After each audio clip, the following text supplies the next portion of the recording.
cambiando a nosotros, cambiamos la sociedad. Tú en una logia masónica te vas a encontrar personas muy diferentes a ti y gente igual a ti, pero te vas a encontrar gente de diferentes clases sociales, te vas a encontrar gente de distintas culturas, de distintos países, y a todos nos une lo mismo, queremos el progreso. Él te habla de una cantidad de dinero, en mi logia se paga otra porque en España somos más pobres y entonces tenemos que pagar otros gastos y entonces pagamos un poquito más. Pero desde luego no estamos subvencionados por ninguna institución, ni nadie nos paga nada. Nosotros estamos en un pequeño local, por ejemplo en nuestro caso en la Alameda de Osuna, que tenemos que pagar un alquiler, que tenemos que pagar las velas, que tenemos que pagar otras cosas. Y he oído hablar de los rituales, y claro que en la masonería tenemos rituales, y usamos mandiles. Y para nosotros es fundamental, porque nuestra construcción es una construcción que parte desde 1728. Y para nosotros, mi querida hermana lleva algo que llamamos el Gran Oriente Francia, y que representa un poco lo que podemos llevar cuando hacemos un acto público. Una pequeña banda, pero claro que lo hacemos. Y cuando nosotros en nuestros trabajos hacemos ritual, pero ritual estamos haciendo ahora. Cuando hemos llegado nos hemos presentado y hemos hablado y luego hemos dado el paso a vosotros y ahora vosotros me estáis escuchando. Es decir, que todo es ritual, pero nosotros sí somos muy ritualistas y además nos sentimos orgullosos de mantener el ritual. Hay bastantes ritos diferentes. En España el más habitual es una cosa que se llama el rito escocés antiguo y aceptado, pero hay el rito francés, está el Memphis Misraïm, está el de emulación, pero al final, y algo que también quiero que quede muy claro es que no tenemos que ver ni con ninguna iglesia. Nosotros somos unas asociaciones laicas, que buscamos una espiritualidad laica. O sea, y eso nos tiene que quedar claro. Y desde luego, alguien que no respete los derechos humanos, que no defienda el feminismo, que estamos ahora, y que considere que quiere entrar en masonería para medrar en la sociedad, que no llame a la puerta porque no va a ser aceptado y si nos engaña va a durar muy poco. Pues has dicho muchas de las cosas que yo tenía aquí apuntadas para... Nos robamos las ideas.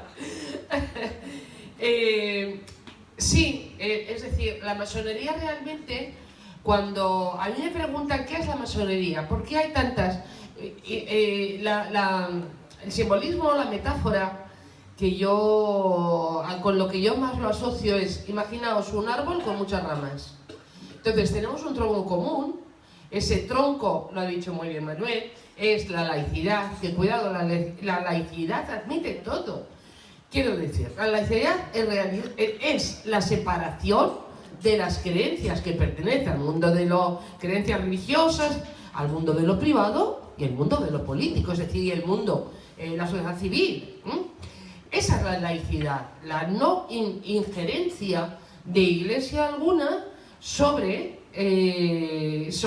la vida civil que solo debe de ser gestionada y desde el Parlamento. Bueno, esa es la laicidad. La laicidad no es que seas ateo, hay laicos que son creyentes. Espero que haya quedado claro. Después, fijaos, se suele decir, y esto ha sido a partir de una idea que ha comentado Paco, que la masonería a veces se nos tildan de una secta, como una secta. No tenemos nada de secta por una simple razón. En una secta, entrar es muy fácil y salir es muy difícil. Una secta te atrapa y no puedes salir. En masonería es justo lo contrario. Como en masonería ejercitamos la libertad, entrar es complicado, por lo que ha dicho Manuel, porque tienes que cumplir una serie. Es decir, fijaos que nosotros nos planteamos el progreso propio individual, pero al servicio de una humanidad mejor, al servicio de un mundo mejor. El no mirarse el ombligo, ¿no? El sentir que tú eres parte, tú como ser humano, como ser individual, eres parte de una colectividad, que es el ser humano en su conjunto. Entonces, de alguna manera, y cada uno, creo que también antes la compañera lo comentó, es decir, que de alguna manera, todos y todas dentro de masonería estamos comprometidos por la consecución de un mundo mejor. Esos son nuestros principios. Recordad lo que hablábamos al principio. Como surge la masonería es a partir de la libertad, la igualdad, la fraternidad y la justicia social. Entonces, una persona que tenga unos principios personales contrarios a ello, pues no va a poder entrar. Vamos a darnos cuenta de que no encaja. Y estar en un lugar donde no vas a encajar es un poco absurdo, ¿no? O sea, es una pérdida un poco para todos, para la persona que no encaja y para los demás, porque bueno, pues no va a haber ahí ningún principio de entendimiento desde el cual partir para seguir creciendo y seguir evolucionando. Entonces, bueno, luego sí que tenemos entre nosotros, en esas ramas que salen de ese tronco común, diferencias. Para nosotros, por ejemplo, el derecho humano nace, como ya hemos dicho al principio, con un sentido de misticidad. Es muy importante para nosotros el ser mixtos, es muy importante. Consideramos que el mundo solo es completo si hombres y mujeres trabajamos a la par y por la igualdad real. La laicidad, que tampoco es común a todos. Yo no sé si vosotros trabajáis por la laicidad o sois... Sí, vale. Bien.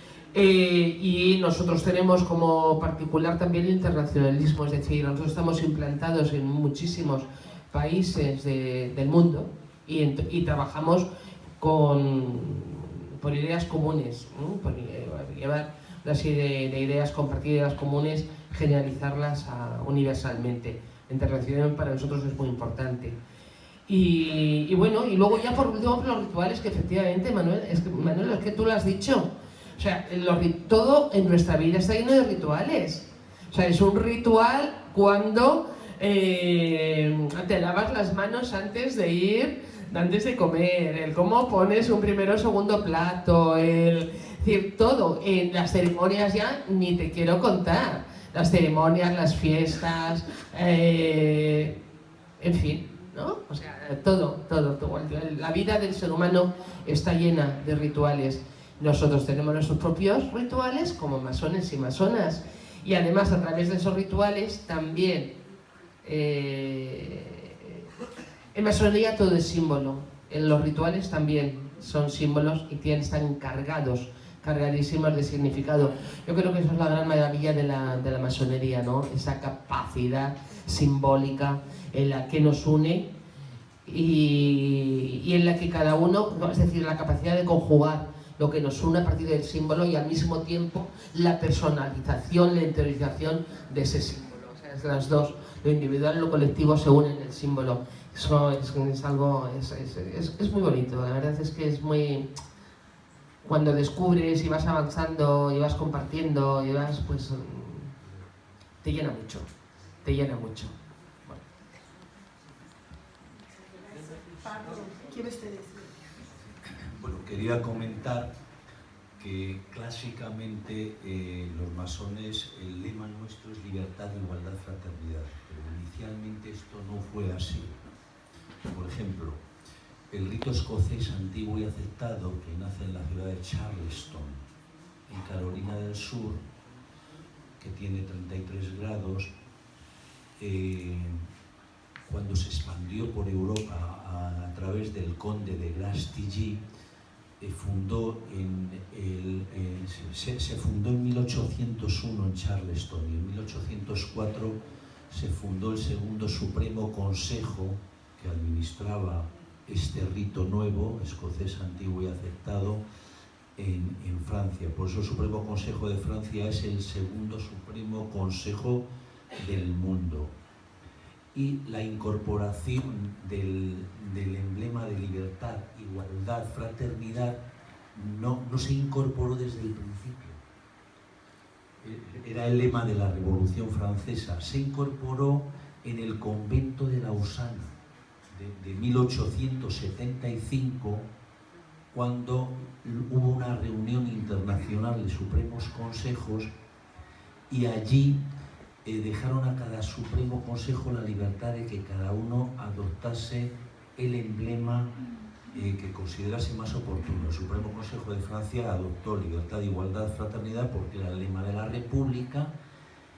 En cambio, en España, cuando manejamos los expedientes del Centro Documental de la Memoria Histórica, también se usa salud, fuerza y unión, que yo no sé de dónde viene, y después se ha ido progresivamente adaptando también, incorporando el de libertad, igualdad y fraternidad. La masonería no es una religión, es una fraternidad iniciática, con unas características especiales. Trata de perfeccionar a la persona por medio de unos rituales. Cada grado tiene un ritual específico y una ceremonia específica de iniciación. Digamos que es como una clase magistral para ese grado, que después tiene que desarrollar a lo largo de un año, y así sucesivamente. Ese ritual lo que pretende es producir, en el que se inicia en cada grado, un impacto emocional lo suficientemente intenso que le permita asumir y absorber toda la enseñanza de ese grado, que va a desarrollar normalmente a lo largo de un año. Lo que pretende es la perfección del iniciado. La masonería cree en la perfectibilidad del ser humano. Pero me pueden decir ustedes, también las diversas religiones existentes creen que el ser humano se puede perfeccionar, y es cierto, pero con un fin, la salvación. En cambio, la masonería no tiene ningún componente salvífico, simplemente pretende la perfección del ser humano hasta donde él libremente llega, por medio de las herramientas masónicas de los constructores que se le ofrecen desde el primer día para que trabaje. Simplemente quería hacer esta pequeña aportación. Muchas gracias, Pablo. Claudia. ¿Suena? Yo, aparte de lo que ya ha comentado Manuel respecto a los requisitos de ingreso para, en este caso, el Medio Oriente de Francia, que es la institución a la cual yo pertenezco, me gustaría referirme a cuáles son las motivaciones que va a tener cada persona para entrar. Pueden ser diversas. En mi caso, en el mío, en mi historia, esto viene desde niña. Como ya se dijo, y lo dije yo también, vengo de Chile, y en los países latinoamericanos la masonería ha estado siempre presente, desde que somos. Las repúblicas de los países sudamericanos se conformaron principalmente por aportes de personas que pertenecieron a la masonería. No estoy diciendo de la masonería, estoy diciendo personas que pertenecieron a la masonería. Toda la construcción de las repúblicas. Y de mis lecturas infantiles incluso, no era misterio cuando la persona era masona. Y yo veía que esa gente había hecho cosas buenas, había hecho cosas por la humanidad. Y eso fue lo que a mí me inspiró, eso fue lo que a mí me llamó. Así como me pudo haber llamado a participar en partidos políticos, en organizaciones sociales, pero tenía un motivo. Mi motivo fue ese, porque yo quería aportar. Y yo veía que había personas que habían pertenecido, que pertenecían y que habían hecho cosas por el mundo, por todos. En mi caso, el asunto del perfeccionamiento propio, y lo digo abiertamente, no es que yo me haya vuelto buena cuando entré a masonería. Tampoco me volví mala, pero el punto es que no fue un alumbramiento o una iluminación en particular. Sí es cierto que trabajamos y es muy importante el trabajo personal. Pero en mi opinión también es importante aquello que proyectamos a la sociedad. Y aquello que proyectamos a la sociedad fue lo que a mí me inspiró y me motivó a solicitar el ingreso, que es lo que normalmente decimos. Eso es lo que quería. Muchas gracias, Claudia, por esa visión. Y le voy a dar la palabra a Montaú. Muchas gracias, queridos hermanos. Yo quiero hacer método masónico.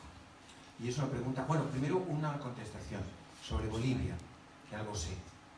Yo le diría a la señora que ha intervenido que no va muy descaminada, porque está hablando de algo, de una organización que no está considerada en la masonería internacional como masonería. Si entra usted en determinadas cuestiones de su página, observará que hacen todo lo contrario de lo que tiene que hacer una orden masónica. Esto es una opinión mía. Bien, método masónico. Pregunta corta a los venerables maestros que tenemos aquí. Todos han sido venerables maestros. Bueno, pero lo serán pronto. La pregunta es muy concreta, de método masónico. Algo la hermana ha dicho, en relación con el feminismo y en relación con todas las causas, en relación al trabajo masónico, ¿qué opinan los hermanos sobre qué es lo que tiene que hacer la masonería como organización o los masones como masones? Creo que me están entendiendo. Es decir, ¿tiene que hacer la masonería una presencia pública al lado de otras organizaciones, de otros estamentos, de otras instituciones que reclaman cuestiones sobre los derechos humanos, sobre lo que nosotros como hermanos masones, bueno, yo también soy hermano masón y tengo la suerte, bueno, no sé si tienen ellos la desgracia de haberme elegido venerable maestro este año, de la Gran Logia General de España. La cuestión es, ¿tiene que hacer eso? ¿O tenemos que hacer el trabajo masónico de ser mejores como porteros que somos de nuestro trabajo, como médicos, como ingenieros, como políticos, etc.?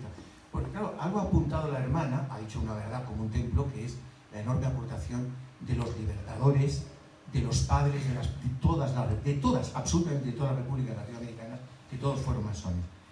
Porque, bueno, yo tengo mi propia opinión, que no importa, porque la que importa es la vuestra. ¿Qué tenemos que hacer como organización? Y lo explicamos un poco a las personas que no son masones, que tienen un nombre, pero no lo voy a decir, yo soy muy correcto con la cuestión. ¿De acuerdo? Venerable maestro. Como por desgracia para mi logia, yo soy venerable maestro en activo, voy a coger la palabra. Aunque mi obediencia, gran oyente de Francia, es una obediencia que se involucra mucho en los aspectos sociales y lo hace públicamente, es decir, mi obediencia es una obediencia que no se esconde, es decir, defiende el trabajo. Yo personalmente creo que el masón se forma en logia, pero cuando sale de la logia tiene que llevar sus valores. Yo no creo que los libertadores lo hicieran por ser masones, aunque lo fueran. Es decir, igual que yo, nos ha hablado Paco Barrio de que él pertenece a un partido político, yo pertenezco a otro. Yo no sé a qué sindicato pertenece él, pero probablemente yo pertenezca a otro. Yo pertenezco a lo mejor a ONGs. Es decir, el trabajo por el bien de la humanidad, que estoy aprendiendo en logia y que lo estamos haciendo mediante símbolos y rituales, lo llevamos a la sociedad. A lo mejor yo estoy aquí en el Ateneo precisamente por eso, porque creo que hay que cambiar la sociedad y a lo mejor el mundo intelectual necesita nuestros valores. Pero yo no creo que yo lo haga, que a mí se me... Sí, bueno, a mí no se me va a recordar por nada, pero lo que quiero decir... Por su tesis, lealtad, sí. Y por el libro pequeño que hay encima de la mesa, que lo volvéis que enseñar. Claro, bueno, muchas gracias por hacerme propaganda. Pero a lo que voy es que yo he escrito este libro, es verdad, pero no lo he escrito como masón, lo he escrito como historiador. Pero es verdad que todas estas cosas que aprendemos en nuestra logia lo tenemos que trasladar a la sociedad, porque además para eso nos hemos comprometido. Nos hemos comprometido a que tenemos que construirnos nosotros mismos para mejorar la sociedad. Porque no, yo siempre que me llamo un profano, que hablo con un profano, hay varias cosas que le suelo decir.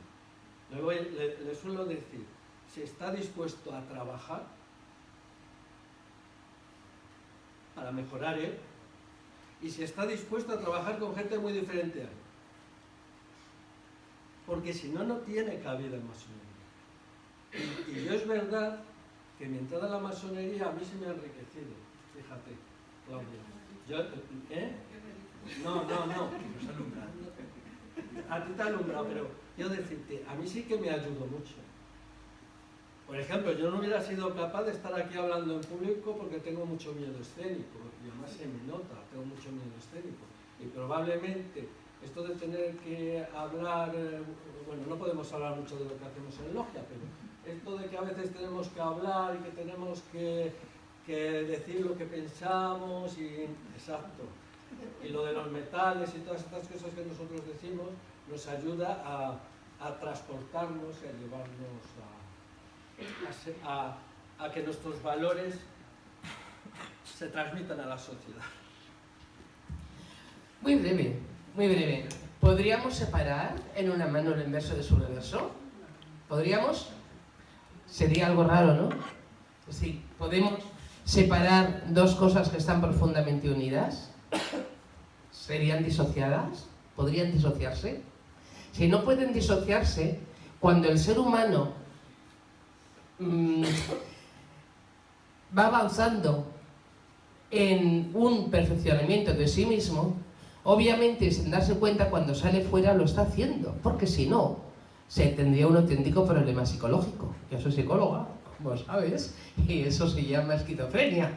Entonces esquizofrénicos no somos, ¿vale? Con lo cual, evidentemente, a medida que tú vas trabajando, y te lo crees, claro, la cosa es que te coloques una coraza tipo teatro y entonces no, te quitas la coraza, te quitas el disfraz y punto pelota. No es eso, ¿no? Si tú te crees bien, y es decir, si trabajas internamente tu propio desarrollo personal, es obvio que no puedes separarlo de tu vida en el exterior, de tu vida profana, porque es una misma realidad, las dos caras de una misma realidad. Bueno, yo iba a comentar que en el trabajo, en el taller, cuando os he comentado antes, pues el aprendiz tiene un trabajo previo que realizar, el compañero otro, pero cuando se llega al grado de maestro, solamente en algún caso hemos hecho algunos trabajos realmente muy interesantes. Fue en el 15M que directamente el taller en el que yo estaba en aquel momento encargó que cada uno desarrollara un texto de carácter social, analizando la situación por la que estaba pasando el país, qué sucedía en la Puerta del Sol, qué estaba pasando la dicotomía entre los poderes públicos y el pueblo, todo ese tipo de cuestiones. Pasó aquel momento un poco de elevación social y los talleres han vuelto a la monotonía del trabajo corriente.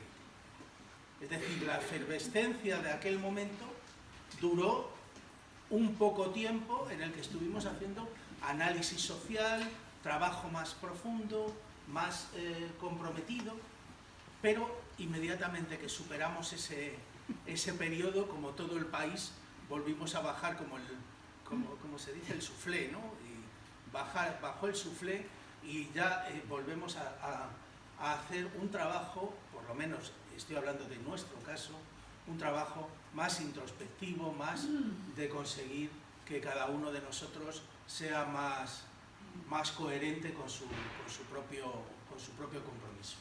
Pero ya digo que solamente en el momento aquel de efervescencia social, el trabajo fue muy potente en ese sentido. Luego ya hemos vuelto a lo que es el trabajo más interno, más ritual y más... ¿Se pueden conocer esos textos que elaborasteis en esa época? Los textos que realizamos, los que realiza un aprendiz, los supervisa su vigilante. Maestro. No, su vigilante. Tiene un vigilante que es el que le acompaña. Los que hace el compañero tiene un vigilante que le acompaña. Los que hace un maestro es libre de hacer lo que estime oportuno.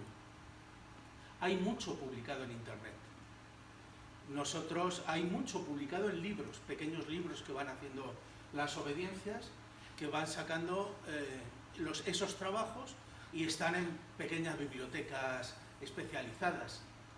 Están, pero no se accede corrientemente a ellos. Pero tú puedes entrar en Internet y pedir, y hay, ¿qué te digo? El nombre simbólico de los masones, planchas de nombres simbólicos, y te encontrarás 12.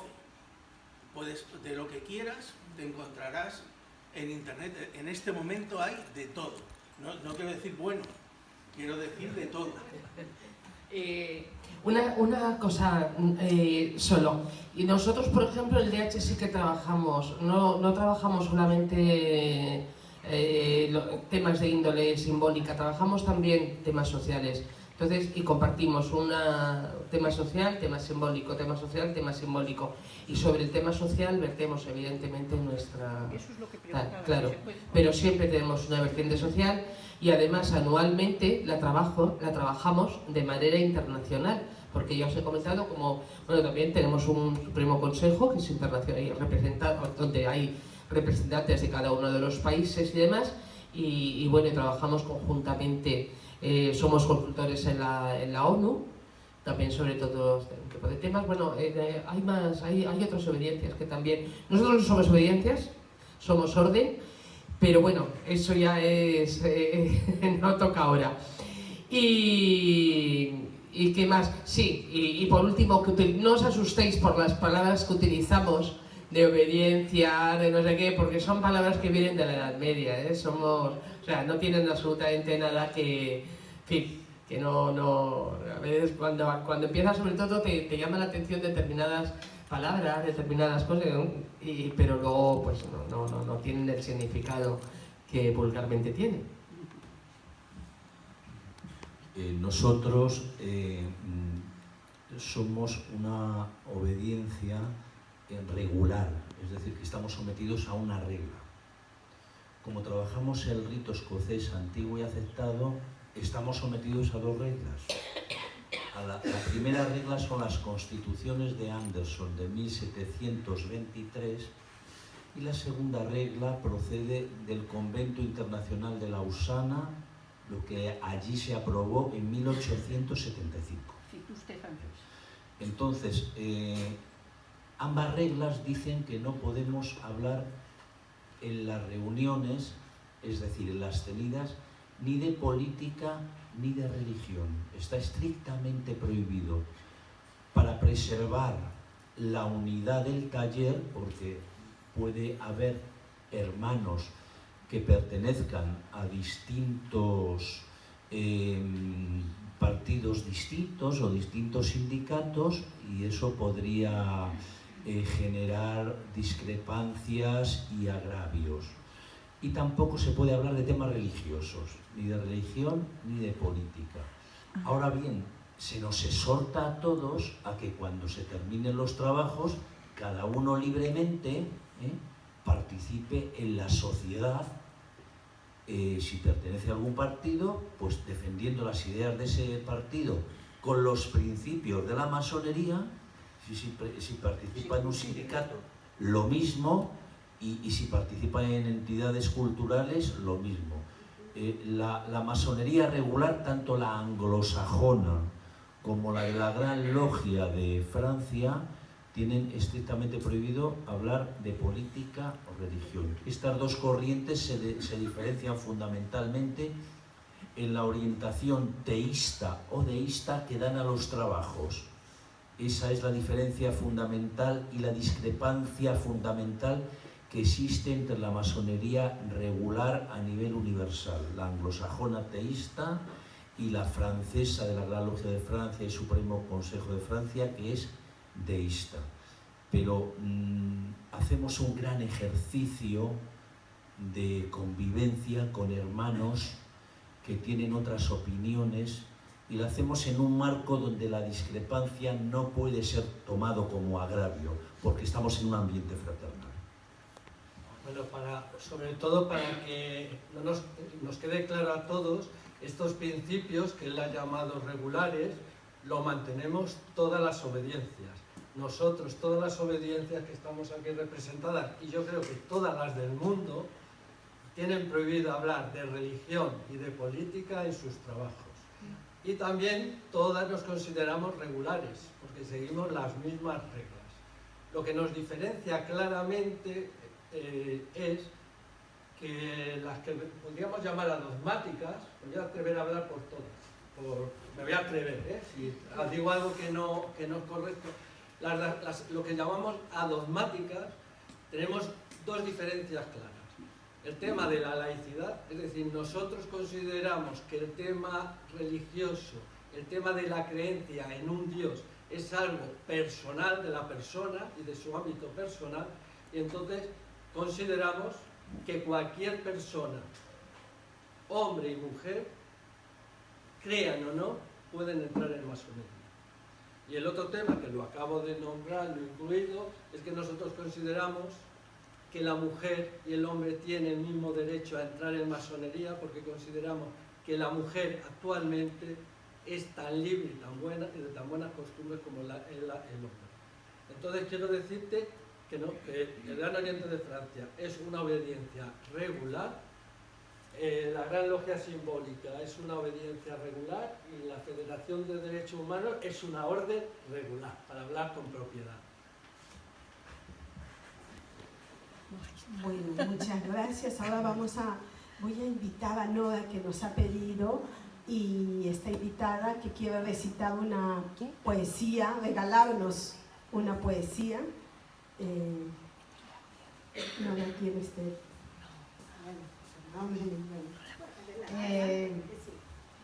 Bueno, yo les voy a leer una poesía de una boliviana, escritora, Adela Samudi. Y ella dice: nacer hombre. Cuánto trabajo ella pasa por corregir la torpeza de su esposo y en la casa. Permitidme que me asombre, ¿no? Tan inepto como Fausto, sigue él siendo la cabeza porque es hombre. Si algunos versos escribe, de algunos de esos versos son que ella solo los suscribe. Permitidme que me asombre. Si ese alguno no es poeta, porque tal suposición, porque es hombre. Una mujer superior en elecciones no vota, y vota el pillo peor. Permitidme que me asombre. Con tal que aprenda a firmar, puede votar un idiota, porque es hombre. Él se abate y bebe o juega en un revés de su suerte. Ella sufre, lucha y ruega. Permitidme que me asombre. Que ella se llame el ser débil y a él se le llame el ser fuerte, porque es hombre. Ella debe perdonar siendo su esposo infiel, pero él se puede vengar. Permitidme que me asombre. En un caso semejante, hasta puede matar él, porque es hombre. Oh mortal privilegiado, que de perfecto y cabal gozas seguro renombre. En todo caso, para esto te ha bastado. Muchas gracias.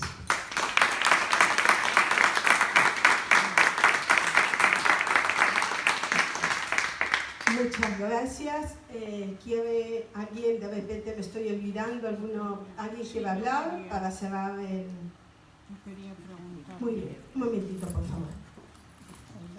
Nosotros no le quitamos la palabra a nadie, somos partidarios que la gente tiene que expresarse como lo hace el Ateneo, su reglamento histórico lo dice eso. A nadie se le quita la palabra y debe de ser, y por eso ha vivido siglos y siglos, y es lo que debemos de defender siempre, ese espacio de libertad, un reglamento histórico. Tiene usted la palabra. No. Yo quería preguntar a la señora Delgado qué ha querido decir cuando ha dicho que el cerebro de la mujer es diferente del hombre. Porque la morfología es igual. Lo único que las zonas, la mujer tiene la zona emoción. Está dividido todo el cerebro en zonas, como sabéis. Dije exactamente lo contrario. Y entonces la parte emocional de la mujer es superior, está más activa que la del hombre. Y el razonamiento en el hombre en épocas pasadas estaba mucho más activo que en el de la mujer. Pero morfológicamente son iguales. Primero, no lo dije yo, lo dijo Gina Report, que es la... Es que lo he oído más de una vez. Y lo que ella dice es que no existen grandes diferencias entre el cerebro masculino y femenino. Es que es igual morfológicamente. Es que es lo que estoy diciendo. Ella dice que existen, que son moldeables, que es un órgano moldeable y que está influido por temas genéticos y además por el entorno de la sociedad. Yo no soy especialista en la materia. Yo no soy del campo de la ciencia y yo no dije que eran distintos. Yo un poco dije, sí que sé. ¿Perdón? Que un poco sí que sé. No hay diferencias fisiológicas, pero sí ¿no? funcionales. Puedo poner la lámina de nuevo, pero no entremos en eso. Bueno,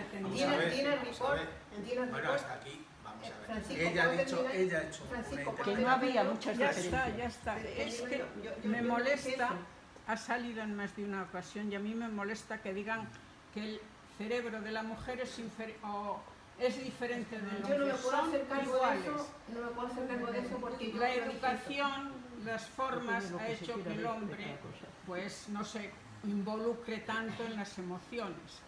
Y la mujer antiguamente tampoco en el razonamiento.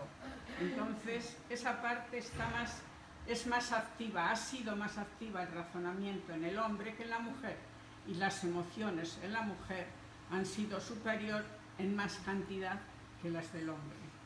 Pero son morfológicamente iguales. Bueno,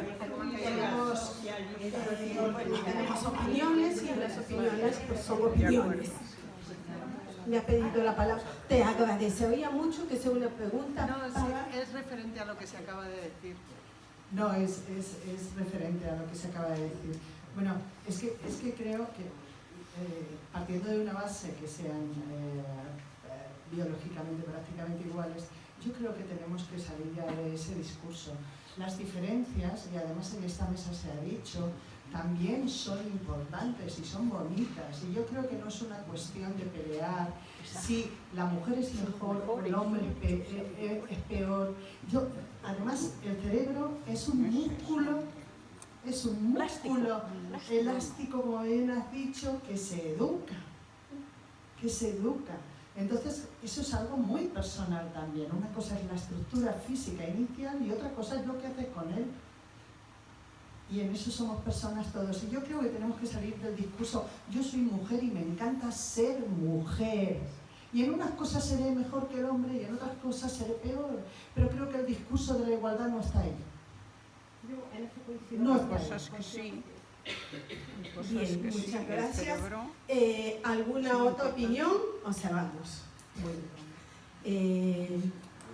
¿Algunos de ustedes desean decir algo? Y luego efectivamente. Es decir, en psicología de las diferencias humanas incluso hay sociedades que son radicalmente distintas la manera de actuar el hombre y la mujer a otras. ¿Por qué? Porque la educación, la dedicación, en fin, un montón de factores influyen en una manera emocional, intelectual, de manifestarse o no, de comportarse o no. Es decir, y efectivamente el discurso feminista no va por ahí. Bueno, pues vamos a culminar el evento. Muchas gracias por la participación, a la mesa, excelente exposición y nos vemos el otro año si mantenemos lo que mantenemos. Muchas gracias a todos.